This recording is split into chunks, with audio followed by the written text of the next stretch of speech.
Hey, welcome back to Spirit Music Meetups. Mike Burris here in one of my favorite parks, getting out. Might be some noise in the background. There's someone doing some yard work. I thought we would look through some really nice little tools. I got this little booklet a long time ago for my practice pad, my Real Feel practice pad. And I wanted to show you some nice little exercises in it. You know what the term gleam means? I'm out in the park because it's a nice windy day, so if you hear a lot of wind, I'm sorry about that. I'll try to speak up so you can really hear me, okay?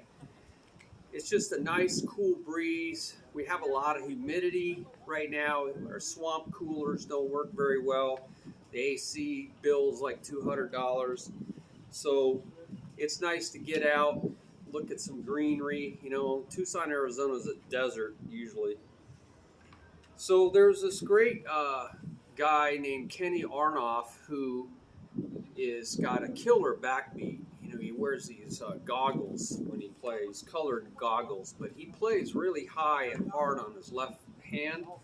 And so I teach a lot of my students to do rebound strokes. So they're playing their drum set, and I tell them, you know, really when you play your beat,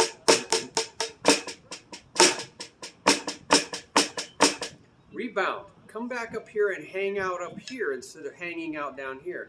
Because in most music, and this is where Kenny Aronoff really made his money, is he has such a good, strong backbeat. It really makes the music cook.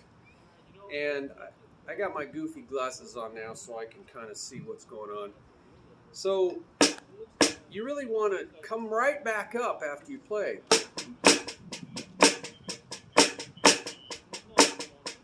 Don't hang out here because that's where ghost notes are. And that's useful. Ghost notes are useful, but you're not going to hear a lot of ghost notes in a lot of music that's played live. It's just going to get covered up by the music. So you really need a good strong backbeat and even a rim shot where you're hitting the snare and the rim at the same time. Snare and rim, right?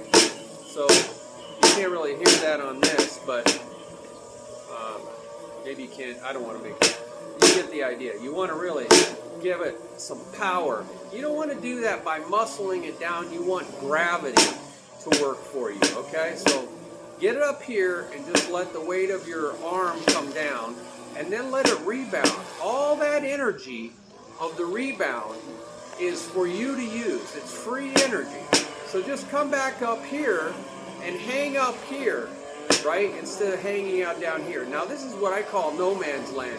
It's not ghost noting and it's not accenting. So you're going to get, it's just going to make all the music sound the same. Very middle range. It's going to be all medium loud. It's not going to be effective for anything.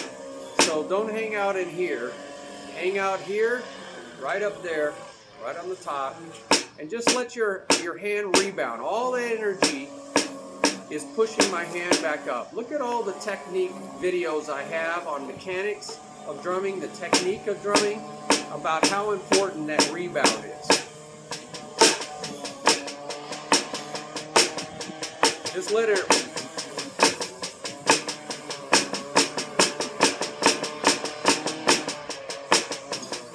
So you don't have to do any work when it's up there. You know, gravity's working for you. So that's who Kenny Aronoff is. He made a lot of money doing that. So Kenny Aronoff has some good hand and foot exercises. And his foot exercises, you see there in the left margin, all right? They're just what I call ostinatos. Foot ostinatos. Okay, you see all those? And that just means things that don't change. Steady timekeepers. You got your foot, your bass drum, on the quarter note. 1, 2, 3, 4. Or your left foot on the quarter note, the hi-hat. Or walking back, 1, 2, 3, 4, right? A walking beat. And you can also reverse that, putting the left foot on the 1, the right foot on the 2, left foot on the 3, right foot. it kind of creates an upside down beat feeling. And then you can do 4 on the floor, keeping your feet over here, but adding the left foot on 2 and 4. 1, 2, 3, 4. 1, 2, 3, 4. Of course, you're not going to jump up and down, but you get the idea. And that's very effective. I would say keeping quarter note hi-hat 1, 2, 3, 4 is very common. Keeping the hi-hat on the quarter note pulse and letting the bass drum do whatever it needs to do. Okay, that's very good. So, and then there's just double bass or 1 and double time sounding where the numbers are on your right foot and the hi-hat's on your left. 1 and 2 and 3 and 4. It's a very busy sound. You can do double bass this way, 8th notes, or you can put the hi-hat there for really a ska sound, kind of a polka offbeat sound. It's good for bluegrass and country where you really want a churning sound. That puts the left foot hi-hat on the ands, really offbeat. They call it an upbeat feel. Well, those are the foot patterns that you would use under the hand patterns. And I have on, where would it be? I believe on the drum page you'll see this pyramid that's a support embellishment dialogue. And under that it's all about grooves, drum beats. Support, embellishment, and dialogues, drum fills. But that support, you're creating drum grooves, drum beats. And under that, you'll see a whole bunch of a PDF file called ostinatos. Ostinatos and melody. So the melody is the thing that's changing. The ostinato is the thing that's not. So a lot of times your feet are playing ostinatos and your hands are playing some kind of melody pattern. Often the left hand is playing the melody pattern, or the right foot, bass drum's playing the melody pattern, and the other limbs are keeping an ostinato. So go look at that PDF file. Maybe I'll put a link down here in the description on it if I remember. But all you're doing here in the right-hand column is hand patterns that Kenny Aronoff likes to use. And this is really out of a book. A lot of these hand patterns are out of a really good book called George Lawrence Stone's Stick Control. And so, got a lot of wind here, so I'm going to try to keep that from happening here. So, you see all those sticking patterns, right, left, left, right, left. This book is a standard, and I've used it since I was like 8 years old, and it's a great book. I got it taped. George Lawrence Stone's Stick Control. Highly recommend this book. I think everybody's used it. And you can see I have marked it up quite a bit. So that's all that is. And what he's done here is he has some patterns. Let's look at these patterns.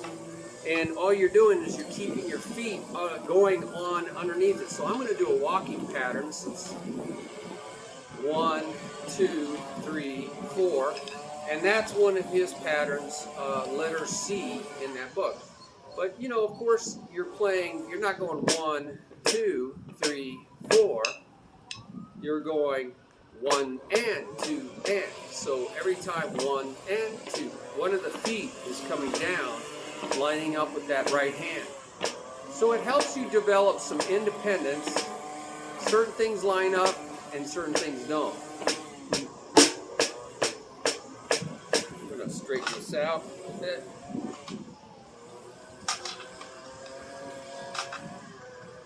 So I can play matched grip. And 2 and 3 and 4 and 1 and 2 and 3, 4. So I was kind of in nomad land, so you want to really practice these things like this high. So you're learning how to rebound. But I would say it's also important to play at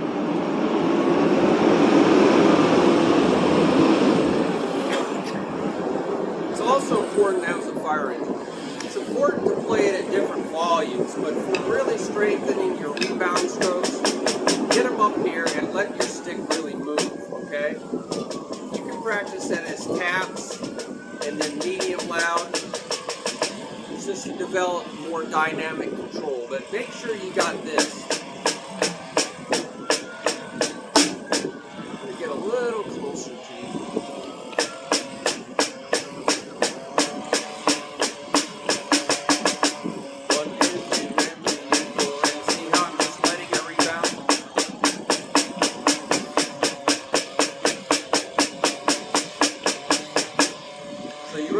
Feel that bouncing ball. All you're doing is this, da, da, da, da, da, da, da, da, and feeling that rebound. I have a lot of videos on this. And then you want to go faster. 1 and 2 and 3 and 4 and 1 and 2 and 3. But you're walking faster. Now you're kind of running. You want to just get going faster and faster on your double bass. That would be great. And so your hands are twice as fast as your feet. But you could do something that he doesn't have in the book here, that George Lawrence Stone goes into cut time, treating those 8 notes as 16ths. So instead of 1 and 2 and, they're 1 E and A. And he's putting 1 E and A. So now you're getting 4 strokes for each foot. 1 E and A, 2 E and A, 2 E and A, 4 E and A, 1 E and A, 2 E and A. That way you don't have to run, right? You're getting more hands, 4 times as many hands as your feet. Boom, boom, boom, boom. And so you're really developing the single stroke roll. Now, number 2 is just the opposite of that. 1 and 2 and 3 and 4 and, or 1 E and A, 2 E and A, 3 E and A, 4 E and A. So it's learning how to lead with the left hand, which is the weak hand for me, right? So, uh-oh, here we go. What's going on? Well, I'm back again. The fire engine was checking something out. So we got 1 E and A, 2 E and A, or 1 and 2 and 3 and 4 and. So leading with your left hand will often help you keep from getting all tied up when you're playing a song and you happen to have to lead with your left hand and you, oh, I'm all mixed up now. Now you won't be mixed up. It also strengthens your weak hand, right? Leading with your left. So then we have doubles. Number 3 in that book is 1 and 2 and 3 and 4 and. Notice I'm really rebounding. 1 and 2 and 3 and 4 and. I'm going to go match grip. 1 and 2 and 3 and 4 and. 1 and 2 and 3 and 4 and. 1 E and A, 2 E and A, 3 E and A, 4 E and A, 1 E and A, 2 E and A, 3 E and A, 4 E and A, 1 and 3 and 4 and. 1 E and A, 2 E and A, 3 E and A, 4 E and A, 1 and 2 and 3 and 4 and. 1 E and A, 2 E and A, 3 E and A, 4 E and A, 1. You're really trying to let the stick work for you. Now you're going to lead number 4 with your left. 1 and 2 and 3 and 4 and. 1 E and A, 2 E and A, 3 E and A, 4 E and A, 1 and 2 and 3 and 4 and. Notice I just stay up here. Again, you could go 1 E and A, 2 E and A, but you're going to get a lower bounce. This is making you conscious of staying up high. Okay? 1 and 2 and 3 and 4 and. 1 E and A, 2 E and A, 3 E and A, 4 E and A, 1 and 2 and 3 and 4 and. 1 and 2 E and A, 3 E and A, 4. Alright, so you just set your metronome or use a loop. Use a drumless music loop and play along to it. Number 5 is a paradiddle. Pair of hands in a diddle. A pair of hands in a diddle. Right, left, right, right, left, right, left, left, right, left, right, right, left, right, left, left. Okay? And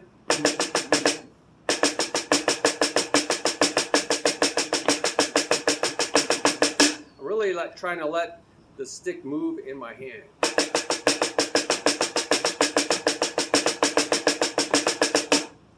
Okay? So 1 and 2 and 3 and 4 and 1 E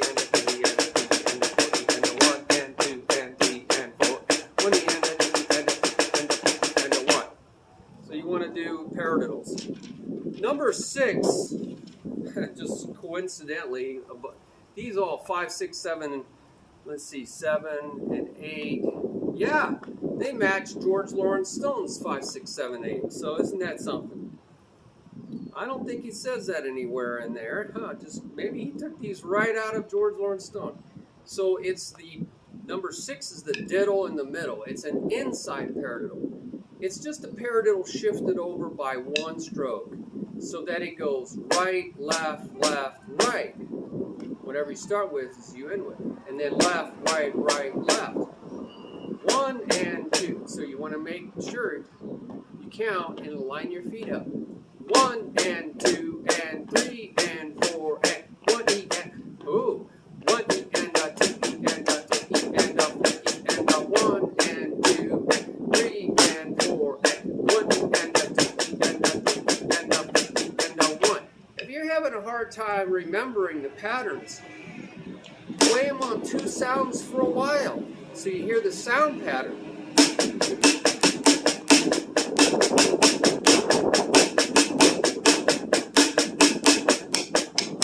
Right? So 2 sounds and you'll memorize that sound pattern.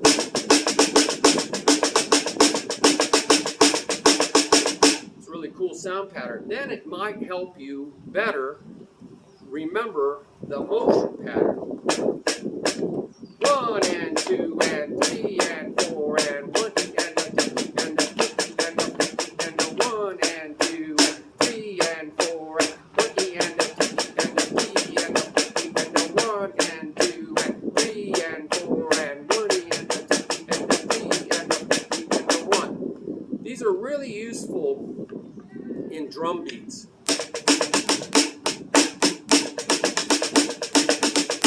So I just weave them into drum beats. Number 7 is the reverse paradiddle. So it's diddle para. Diddle para, diddle para. Diddle para, diddle para. Diddle para, diddle para. Diddle para, diddle para.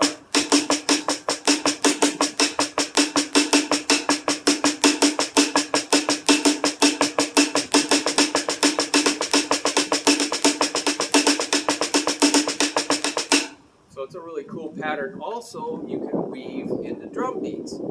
You're just getting your mind to create all these sound files.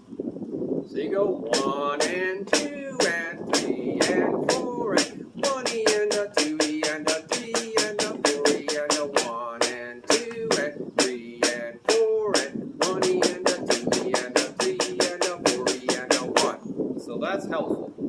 Number 8 is a pair of singles, para, para, and then it turns around and goes reverse. Left, right, left, right. Right, left, right, left, left, right, left, right. Right, left, right, left, right, left, right. And what happens is that's called the outside paradiddle because the diddle is on split on the outside.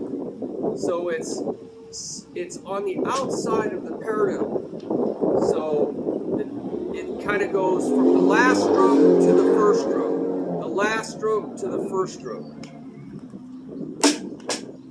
Here's the last stroke to the first stroke. Last stroke to the first stroke.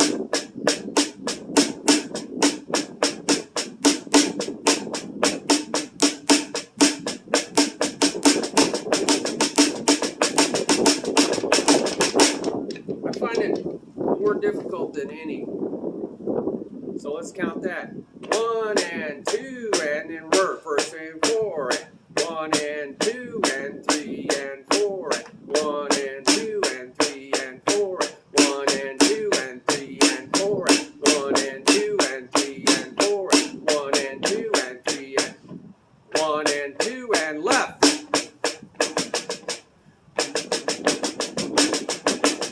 1 and 2, 3 and 4, 1 and a 1 E and a 2 E and a 3 and a 1 and 2, 3 and you got to remember to reverse halfway through. 1 and 2 and 3 and 4. Right, left, right, left, left, right, left, left, da da da da da da da. 1 and 2, 3 and 4.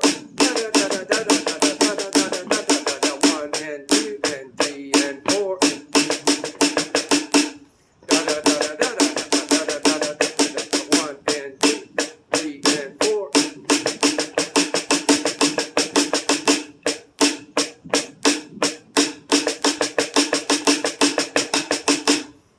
really cool. The outside paradiddle. Now, number 9 introduced what's called triple strokes. 1, 2, 3, and then they're left.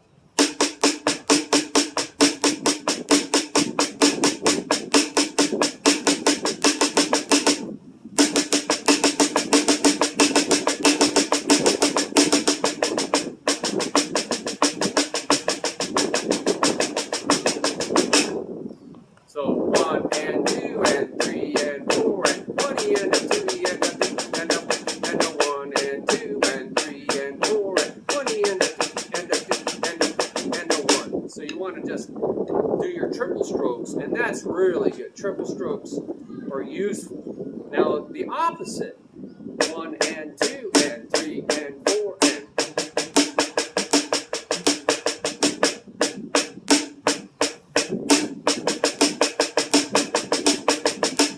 you really have to throw your wrist down, and that creates the momentum, and get those fingers working for you, right, to create the other strokes.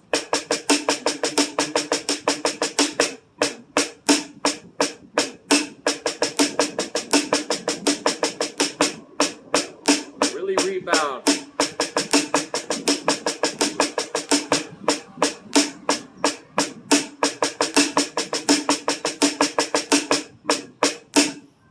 So that's very useful. Now that's putting the triplet in the front part. So now you can learn how to put the triplet as an echo. So you go like this, you know, boom, left, left, left. That's number, what do we got here?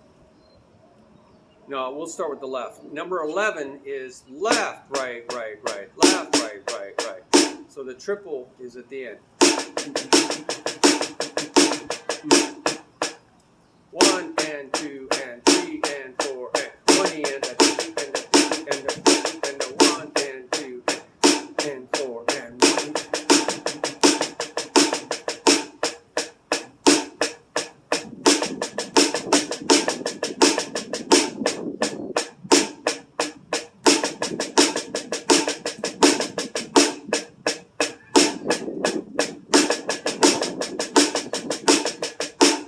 It wasn't walking.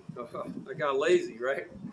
So then number 11, that's number 11. Now number 12 is the right lead, 1 and 2. So I'll go 1 and 2 and 1 and 2 and 20 and a 3 and a 1 and a 2 and a 1 and 2 and 3 and 4 and 20 and a 3 and a 3 and a 4 and a 1 and 2 and 3 and 4 and 20 and a 3 and a 3 and a 4 and a 1. So you notice I get back up so that I let gravity work for me. Always be prepared. Boy Scout motto.